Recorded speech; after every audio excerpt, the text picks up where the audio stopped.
நேற்று என்ன பக்கம் என்ன சம்பவம் நடந்துச்சுன்னா, ஒரு பஸ் போயிட்டு இருக்குது. அதில் 2 பேசஞ்சர் இருந்திருக்காங்க, 2 பொண்ணுங்க ஏறிருக்காங்க. இந்த பேசஞ்சர் பார்த்து பொண்ணுங்களை பார்த்து சைட் அடிச்சிருக்காங்க. இது கண்டக்டர் என்ன பண்ண முடியாது சொல்லுங்க? ஒரு மேல் அதிகாரியாகட்டும், காவல்துறை ஆகட்டும், ஒரு வண்டியில் வந்த பயணி ஒரு 2 பொண்ணுங்களை பார்த்து சைட் அடிச்சிருக்காங்க. இதுக்கு கண்டக்டர் சைட் தப்பு செஞ்சாரா? கண்டக்டரோ டிரைவரோ தப்பு செஞ்சிருந்தா அது கண்டக்டர் மேலே நடவடிக்கை எடுக்கிறது சரியா? நம்ம இப்போ ஒரு ஆஸ்பத்திரிக்கு போகிறோம், டாக்டர் தாக்கிட்டு அங்கேருந்து போக முடியுமா? ஒரு தொழிலாளியும் ஒரு பேசஞ்சர் போகிறாரு, ஒரு டாக்டர் தாக்கிட்டு அந்த ஆஸ்பத்திரிக்கு தான் அவர் வெளியே போக முடியுமா? காவல்துறை நடவடிக்கை எடுப்பாங்களா, இருக்க மாட்டாங்களா?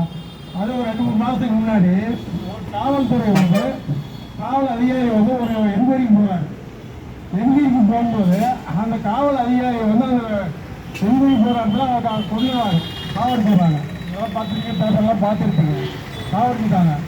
ஆனால் அந்த கொலை செய்யப்பட்ட நபரை காவல்துறை என்கவுண்டர் பண்ணுறாங்க, திட்டமிட்டு என்கவுண்டர் பண்ணுறாங்க.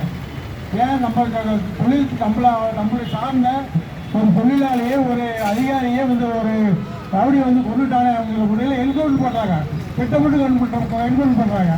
அதே மாதிரி நேற்று இந்த சம்பவம் போக்குவரத்து தொழிலாளிகள் கண்டக்டர் டிரைவரை தாக்கியிருக்காங்க. நீங்கள் வீடியோ எடுத்து எல்லாம் வீடியோவில் எல்லாம் சேனலில் வருது. அப்படி இருக்கும்போது அந்த டிரைவர் கண்டக்டர் மேலே வழக்கு போடுறது எந்த விதத்தில் நியாயம்? அந்த என்ன தப்பு செஞ்சாங்க அதை கொண்டு முடியும்? வண்டியில் வரலாம், தப்பு செய்யலாம், பிட்பாக்கெட் வரலாம், எல்லாம் வரும், எல்லாத்தையும் டிரைவர் பார்த்துட்டு இருக்க முடியுமா?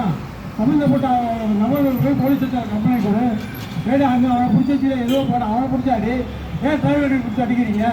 இதெல்லாம் தெரியாமல் ஒரு டிரைவர் கட்டத்துக்கு மேலே வாக்கு போட்டுட்டாங்கன்னா வழக்கு நம்மளுடைய அதிகாரிகள் எந்த அளவுக்கு இருந்திருப்பாங்க. அது சம்பவம் கேட்ட உடனே இன்னைக்கு மற்ற இடத்துல வண்டி நிற்கலாம் கூட, எர்ணாகுளத்துலேயாச்சும் வண்டி நின்றுக்கூடாதா? நின்றுட்டு தான் ஒரு விடிவு தெரிஞ்சிருக்கும்ல. அந்த அளவுக்கு ஒரு தொழிலாளருடைய உணவு இல்லாமல் போயிட்டு இருக்கோம். அதே மாதிரி வருங்காலத்தில் இதே மாதிரி நீடிச்சுனா நம்மளுடைய தொழிலுக்கு எந்த ஒரு பாதுகாப்பும் கிடையாது. ஆகவே நம்மளுடைய அதிகாரிகள் வழக்கு போடப்பட்ட வழக்கை வாபஸ் வாங்குவதற்கு என்ன நடவடிக்கை எடுக்க வேண்டும். அவ்வாறு எடுக்கவில்லை என்றால் இந்த போராட்டம் மேலும் வலுவடையும் என்று கேட்டுக்கொண்டு உரையை முடித்து வருகிறேன். நன்றி, வணக்கம்.